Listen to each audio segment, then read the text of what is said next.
Welcome to Samba Samba. Enjoy the video. You start by verifying hardware and power. Make sure your laptop actually has a discrete NVIDIA or AMD GPU and that battery saver is off. Once done, plug into AC and pick a high-performance power plan to avoid throttling.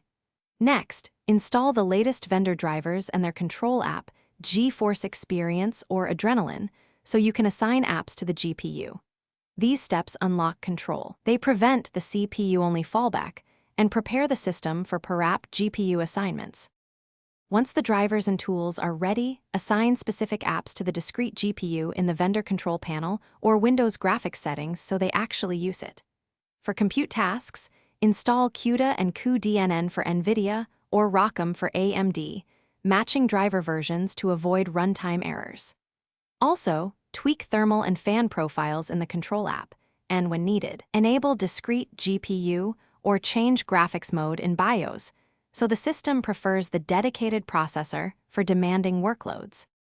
You finish by validating and optimizing. Run a benchmark or your workload while monitoring GPU usage, clock speeds, and temperatures with a tool like GPU-Z or vendor overlays.